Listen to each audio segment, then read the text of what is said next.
Hello, MCU fans. Well, this wasn't fun. So, the channel has now officially received its first copyright strike, and that's very scary. If you get 3, your channel is shut down. No other way around it. It's just gone. Luckily, I've resolved everything, but I wanted to share this video because I've been asked the question, dude, what happened to your 1994 Fantastic Four movie breakdown? Well, that was what got the copyright strike. Now, this is the only image I'm going to show from the movie in this entire video because this one's safe. It's a promotional still that was released officially. However, I'm going to talk about why I did the video in the first place and why it got copyright struck. So I think you'll find this really interesting. All right, so why did I do the video? Well, in the comics, there is a concept of a Council of Reeds, basically a multiversal meeting of Reed Richards across the multiverse trying to solve all the problems with incursions, etc. Well, in the MCU, we've had several actors playing Reed Richards, so I am betting we're going to get a Council of Reeds, and that would be awesome. Well, guess what? We also have this guy, right? We have this Reed Richards. So the actor, Alex Hyde White, is a lot older, right? This was 30 years ago, but still, it would be awesome if he came back and appeared with the Council of Reeds. So therefore, I thought, okay, I need to do a video on this because people are going to find it really interesting. Well, a lot of people found it interesting, apparently, and one of them at least wanted the video gone. Now, I will mention one other small reason I did the video is, you know, I love timelines, and I hadn't done a timeline yet for this version of the Fantastic Four, so that's another reason I did the video. But let's talk about why it got taken down. So in that original video that got taken down, I did include these images from Business Insider. So you can see in the lower right-hand corner, this is actually their information. So they talked about the fact that in 1986, Marvel sold the production rights of the Fantastic Four. And in fact, they sold them for $250,000. Isn't that crazy? Even in today's dollars, that's less than $1 million. But here's the key. They had to put out a movie by 1992 or they lost those production rights. So they rushed to get a movie together, at least to get it started at the end of 92, and they hired this guy, Roger Corman. If you recognize that name, a lot of his movies have been lampooned by MST3K, but he has had a lot of movies that are a lot of fun, Death Race 2000, Piranha, etc. But he's famous for his ability to make movies on the cheap.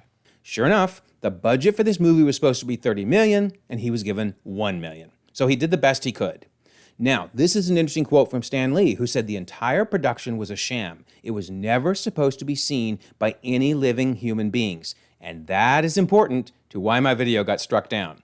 So what ended up happening is the cast thought it was a real movie. In fact, they actually did press for it. That's where I got the promotional still of the movie, etc. But really, there was no intent of releasing it, and it in fact was not released because at the last minute, the director said that he heard firsthand that Roger Corman received $1 million check not to release the movie. $1 million check to just bury it. Fascinating. But it is interesting, the production company kept the rights to the movie, which is good, because, for their sake, it allowed them to make those 2 Fantastic Four movies that we saw in the mid-2000s. And then to add to all of this, supposedly all prints of the movie were reportedly destroyed by former Marvel executive Avi Arad. You probably recognize that name. Obviously, this effort failed because the movie did manage to get out there. There are copies of it on YouTube and other services, and of course you can probably buy them at a comic convention. So that leads to my video being taken down. So let's talk about this. So I get the dreaded message from YouTube, right? We have a copyright removal request for your video, and it is toast. Now, notice the removal request was issued by Constantine Film. Those are the folks that own the rights to the film. And I am blacking out the dude's name because I don't want him to get mad at me. But they do provide you the contact information of the person that, basically struck down your video. So you have a couple options. You can reach out to the person, obviously, or you can actually file a complaint with YouTube, which kind of starts the beginning of a legal battle. I didn't want to go that route. I just reached out to the guy and said, hey, what happened? What did I do wrong? Okay, I'll give him credit. He replied. It was a very pleasant conversation, in fact. He said, as the movie was never released, we can't allow uploads that contain clips or stills out of the title. For this reason, we had to delete the video.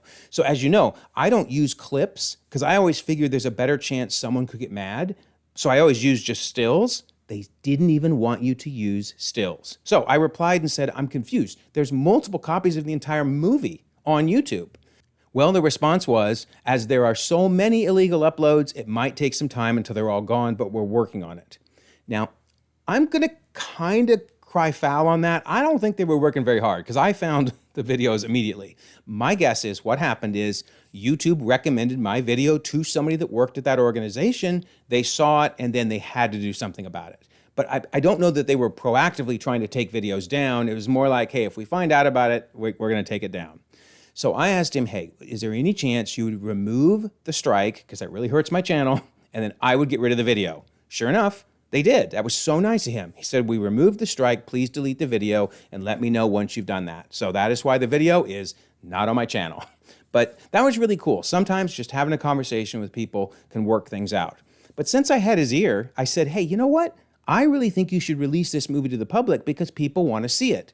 And he responded, thank you. You're right. The title kind of became classic. And me personally would love to release it, but we have to discuss with Marvel first. So if I were just to guess, considering that I bet it was Marvel, paid them $1 million not to release the movie, they probably legally can't do it unless Marvel okays it. But man, if I was Marvel, I would release this thing because we have Fantastic Four coming out later this year, and it'd be really cool for this thing to either show up, as a Blu-ray, DVD, or even on Disney+.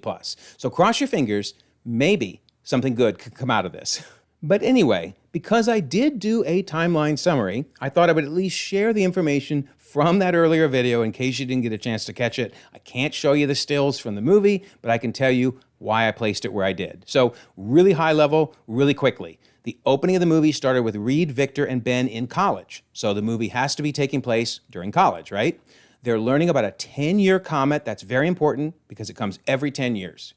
There were green trees outside. Okay, so now we're probably talking spring or fall because probably couldn't be winter since it's New York. We then see that young Sue and Johnny were told to wear coats. So again, this works with a spring or a fall time frame. We then jump 10 years later, and it's exactly 10 years because this comet comes exactly every 10 years. So all those earlier timeline hints still apply.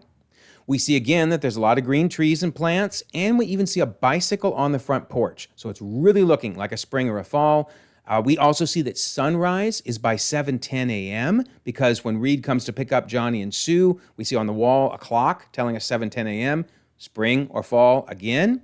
But the most important timeline clue then, to finish off the year, is we see a poster for Neil Simon's Jake's Women. Now this is important because the movie was filmed in California, not New York, so everything was very carefully placed. All right, so Jake's Women was a Broadway play in New York that opened March 24th of 1992 and played through October 25th of 1992. So there you go. We have our year, 1992, and again, spring or fall fits in this narrow window for when the play was happening.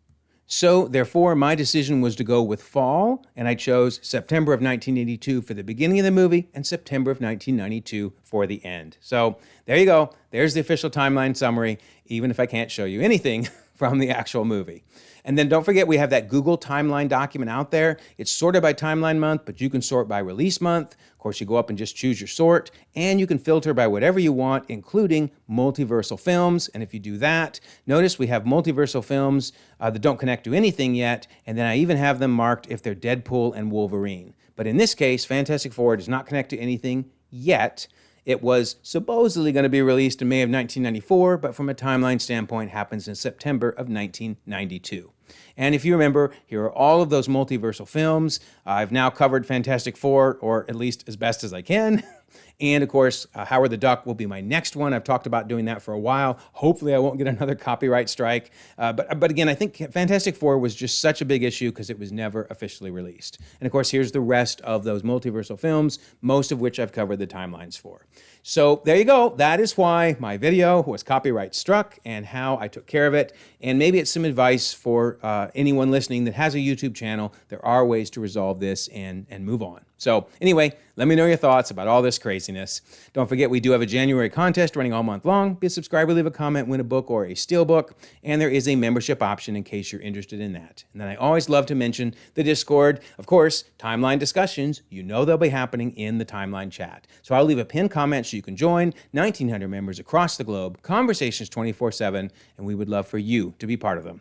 Also, if you don't mind, like this video, subscribe if you haven't already. You can check out more content, and we'll all continue to enjoy the ever-growing, the ever-changing Marvel Cinematic Universe.